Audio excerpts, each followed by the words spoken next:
Carlos Tavares, par ailleurs, patron de Stellantis, le concurrent, lui dit qu'une entreprise, c'est un tout. D'un côté, avoir le canard boiteux et puis de l'autre, les opérations à forte marge. Ça ne fonctionne pas comme ça. Est-ce que vous êtes d'accord avec lui ?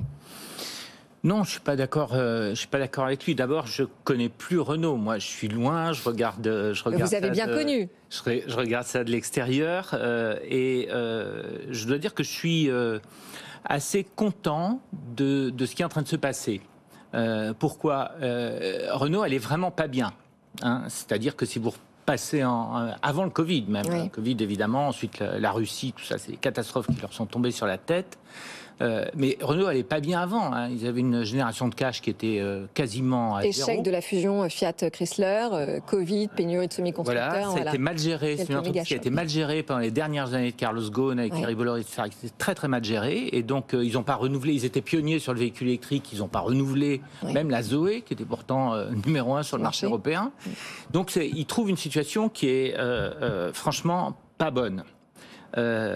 Et donc, il réagit par rapport à ça. Donc, il commence par transformer, faire l'entreprise, il réorganise, il lance une nouvelle gamme. Et puis, il se trouve devant la difficulté suivante, c'est que ça ne va pas assez vite sur le véhicule électrique. Et qui va vite ? Eh bien, qui va vite ? Vous avez Tesla, vous avez BYD. Les Chinois. Non, Tesla, il n'est pas chinois. Il y a pas besoin d'être je sais bien. chinois. Tesla, il est chinois. On l'a vu au Mondial de l'Auto. Hein. Un stand sur deux était chinois. Oui. Tesla, il est américain, avec des ingénieurs américains. Il y a des Français, d'ailleurs, il y a des anciens Renault chez Tesla, il y en a pas mal. Et donc, il n'y a pas besoin d'être chinois pour être bon sur le véhicule électrique. Il faut être concentré dessus. Et il faut faire que ça. Quand on fait autre chose à côté, et j'ai connu ça, moi, à l'époque, en 2009, on a séparé l'ingénierie qui s'occupait du véhicule électrique, on les a mis à part. Sinon, il y a toujours des gens qui vous disent mais c'est pas ça qu'il faut faire, faites plutôt un hybride, etc. Et on n'avance pas. Ce que vous nous dites, c'est que finalement cette réorganisation, elle va permettre de montrer qu'en termes de véhicules électriques, on est finalement parmi les meilleurs. Alors, Renault et Nissan étaient pionniers avec Tesla. Hein. C'était les trois qui étaient en tête. Aujourd'hui, j'ai regardé les chiffres encore là sur les véhicules électriques qui sont 7e maintenant. Renault plus Nissan plus Mitsubishi. Je prends Renault tout seul, il n'est même pas dans les 15 premiers.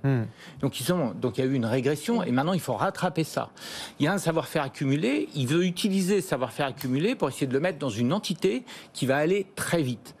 Et puis par ailleurs, le thermique, à terme, c'est fini.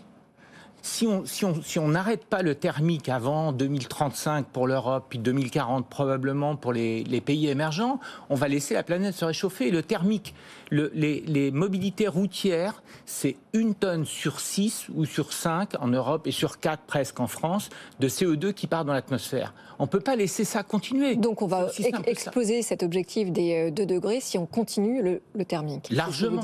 Largement. Le mauvais élève de l'ensemble des secteurs industriels sur les émissions CO2 dans le monde, en Europe aussi, c'est les mobilités routières et aériennes, les mobilités en général. L'industrie, le logement, l'agriculture et la production d'énergie ont fait des efforts. Mais alors, est-ce que cet objectif de 2035 de dire que d'ici là, il ne faut plus qu'il y ait de voitures thermiques qui sortent des usines, est-ce que vous pensez que c'est tenable ?